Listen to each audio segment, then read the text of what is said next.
Hey, it's Dr. Jaban. So today I was talking to a patient who had a big reaction to a protocol and just pushed right on through, feeling miserable. And she was like, that's what I'm supposed to do, right? And now with this person, we've talked about it a couple of times, and there's always a limit. So just simply putting your head down and running through a protocol where you're having tons of reactions, having tons of die-off and detox reactions, body pain, headaches, brain fog. That's just not what we're looking for. That's not okay to just barrel through things, because what happens is the body actually tends to take a beating from that. So your adrenals start to fatigue, your mitochondria wear out, your histamines go up, your inflammatory markers go up. So it's all within that happy medium, and you have to find where that is for you. So yeah, when you're going through a protocol, the idea is to know that you're doing something. So you want to feel something, right? I always did. I wanted to know something was happening so that I could feel better.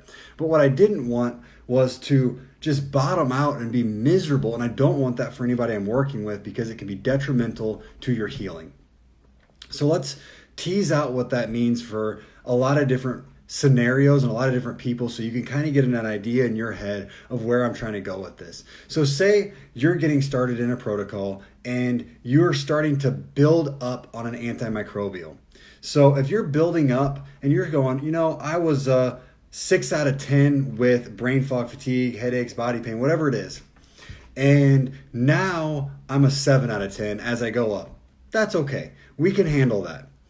But if you are a 6 out of 10 and then you start a protocol and now you're a 10 out of 10 and you're absolutely miserable, your symptoms have doubled and you're still trying to push through, that's too much. Your body is going to be under too much stress, and it's going to be causing you to potentially have a crash where we have to stop the protocol, totally reset, take time off, let your body recover. So I know that can be really difficult to get out. I've had patients where they came in and their anxiety was a 10 out of 10. Their stomach ache was a 10 out of 10. Their depression was a 10 out of 10. And then you start working in a protocol and they're like, I'm worse. And I go, can you tell me how you're worse? Can you give me an example of how you feel worse? So we have to kind of work through that and get to know each other and understand what's going on in your body, because sometimes, especially with people who have a tremendous amount of anxiety, that is probably the hardest person to work with, because everything feels like too much. Everything is scary. Everything is fear. Everything is, I feel like I'm going to die. So we have to really work on detailed descriptions and tracking everything, so that visit to visit or week to week, if you're tracking yourself, you can go, okay, so last week I hurt, and this is how I hurt, where I hurt, what it felt like, and this week I hurt, is it the same? So that you know if things are getting worse. And the only way to be able to figure that out is constant documentation of yourself. So what I do with people every time I talk, whether that's every week, 2 weeks, or 4 weeks, or even 6 weeks, is I document all the symptoms with a rating. And then for me, I don't let them know what that rating was previously, so that I can document it and then tell them what the rating was, so that they give me an honest opinion. Because if you have anxiety of 12 out of 10, then you're always going to do more with what you're talking about. Because like I said, anxiety is the hardest one to work with.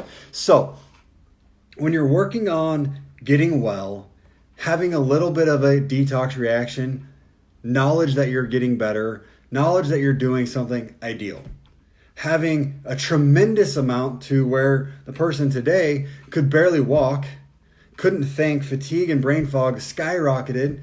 And we've had this before with another protocol with her. And I said, so you did what we talked about, right? You called the office and you got an appointment immediately so we can get you through this? No. And I was like, I'm not trying to, get at you. I'm not trying to harass you. What I'm trying to do is just say, hey, call us, get an appointment, take that day off so that we can move forward, so your body doesn't create more inflammatory reactions, more histamines, more fatigue for the adrenals and mitochondria, creating more sequestered toxicity. That way, there's more work at the end when what we could have done was increase your biotoxin binder or your TUDCA, your lymphatic detox. Taking a day off, added oxygen to your therapy, added more mitochondrial support. All of those things can help you to get through those reactions. So, long story short of this whole talk, don't go barreling through protocols. Yes, you're going to have reactions. Yes, you're going to have ups and you're going to have downs. And when you start a new protocol, if there's nothing happening, I would question what's going on. Are we in the right protocol? But that doesn't mean you should just go up. You shouldn't just go, okay, I'm off everything, I'm going up, I'm feeling better, and then you start a new one, you come crashing down to the bottom. That means that you started it too strong, you weren't taking the right support, or you need to just kind of titrate up. Something is going on. And oftentimes, as I'm working with people, we'll do parasite protocols, 2, 3, 4 parasite protocols in a row. And as I'm doing those parasite protocols in a row, rotating them, they get a little easier and a little easier and a little easier. And I go, okay, so now we're going to move into bacteria. And we do a couple of those protocols. I go, hey, we're moving to a new organism. This one's going to kick your butt. So take it easy at the start of this. Or the even worse one is we're going from organisms to inorganic materials such as heavy metals, or plastics, pesticides, insecticides, those sorts of things. Take a deep breath, slow down. Let's get in this slowly because this is new. Your body hasn't detoxed this before with me. So it's going to be built up. It's going to come flooding out. So let's take it slow. And if taking it slow, you're like, I don't feel anything. Well, we'll crank it up. But don't bottom yourself out because it's going to cost us in the long run. It's going to cost you in the long run. And if you're working with me, you said, hey, we've hit that before, then you know what we've done is every time I back off. And I start to get to know where you're at. And sometimes I'd say, yeah, we got to push through. This is a little bit of symptom. Yeah, you're flaring a little bit. Yeah, your kid's acting a little yeasty. Yeah, your kid's stimming just a little bit more. If I pull back, does it go away? Yeah, okay, so we're going to keep pushing just a little bit.